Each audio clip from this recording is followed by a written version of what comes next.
this video, we're going to discuss the Technica Wireless Microphone system, which is available for checkout in the Gregg Technology Center. This video will be broken up into three main parts. First, we will go over the components of the receiver. Next, we will cover the components of the transmitter. And finally, we will discuss how to assemble and operate the Technica Wireless Microphone system.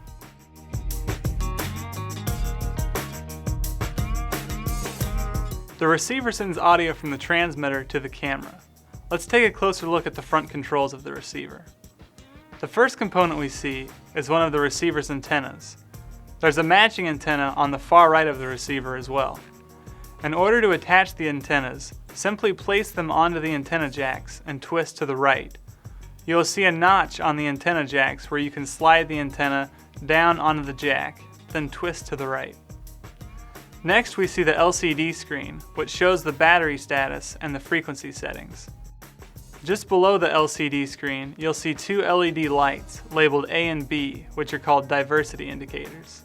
They light up to show which tuner, either A or B, has the better reception. Moving on, we have the power/peak LED light, which indicates two things. It first of all indicates when the unit is powered on. It will also show when the receiver is being overloaded by overpowering audio. When the power/peak LED light begins to blink, that is the indication of audio overload. To correct overload, you can adjust the audio gain on the transmitter, which we will discuss later. The power/set button turns the device on and off. The up and down arrows, in conjunction with the power/set button, allow you to choose the operating frequencies manually or automatically. This is a look at the rear panel of the receiver. Let's first take a look at the DC input. The DC input allows you to connect the unit to an external power supply. However, it's important to note that an external power supply does not come standard with the device. Without a power supply, you'll need 4 AA batteries.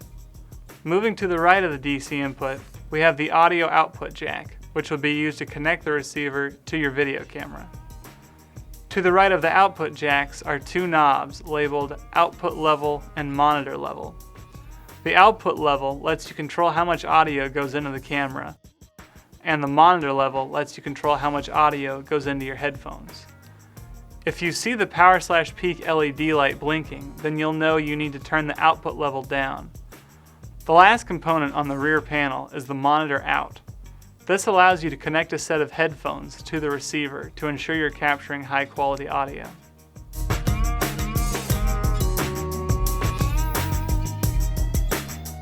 The transmitter receives audio directly from the subject and sends it to the receiver. Let's discuss the various components of the transmitter. First, we have the antenna, which helps transmit audio to the receiver. To attach the antenna, you simply screw it into place. Next, we have the audio input jack, which connects the microphone to the transmitter. To attach the microphone to the audio input jack, pull the silver tip of the microphone cable back, then slide it down onto the input jack. On the front of the transmitter, you will see the sliding control cover. It has 3 positions you can set it at, which helps prevent accidentally shutting off or changing the channel on the transmitter. With the sliding control cover set on the lowest position, you can see 4 buttons. First, we have the power/mute button, which turns the transmitter system on or off and also allows you to mute the device. Next, we have an up and down arrow and a set button, which allows you to choose different operating frequencies and access transmitter functions. These different options will all be displayed on the LCD screen located just above these buttons. The LCD screen presents all setup and operating information. Just above the LCD screen is an LED light. This light indicates when the unit is on, muted, and when the batteries are low. The LED light will be green to indicate the unit is on and unmuted. It will be red if the unit is muted, and it will blink if the batteries are low.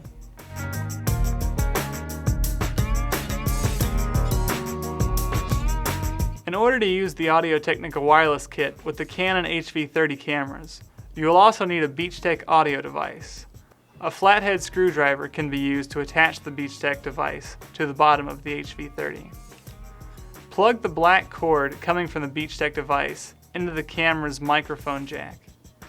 Next, connect the XLR cable from the receiver into the BeachTech's XLR port. You'll notice the XLR cable that comes standard with the Audio-Technica receiver is relatively short. To compensate, a 3-foot XLR cable is included in the kit. If you would like to mount the receiver to the tripod, you can slide the receiver into the receiver's sleeve and use a Velcro strap to attach it to one of the tripod's legs.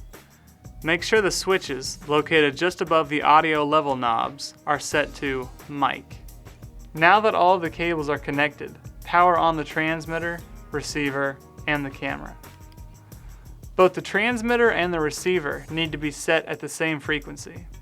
For example, if the receiver is set to 675.300, the transmitter needs to be set to 675.300 as well. To set the frequency of the receiver, begin by powering the unit on by pressing and holding the power/set button until the LED light and LCD screen turn on. To set the receiver's frequency, you can either choose a frequency manually or automatically scan for a frequency. To automatically scan for a frequency, press the power/set button to enter the frequency selection menu mode. The word menu will appear in the upper left corner of the LCD window. Use the up or down arrow to reach Scan 1, Scan 2, or Scan 3. Press the power/set button once to select one of these 3 scan groups. The words Scan 1, Scan 2, or Scan 3 will flash in the LCD window.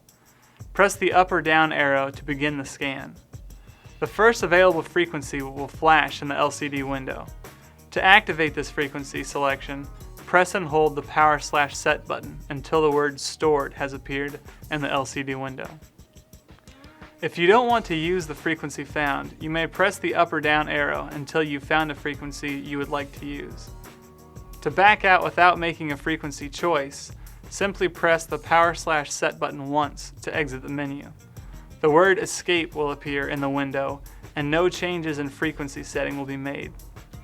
To set the frequency on the transmitter, begin by powering the device on by pressing the power/mute button. Press the set button once and the small word Menu will appear above the frequency.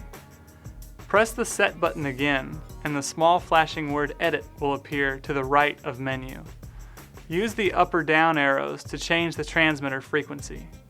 Navigate the transmitter's frequency to the same frequency that the receiver is set to.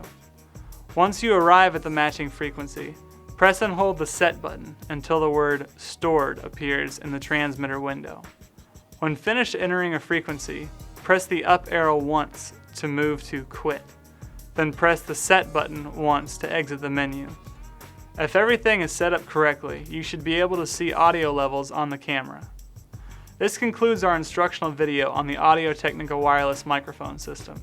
If you would like to check out the system or have any questions, feel free to contact the staff at the Gregg Technology Center.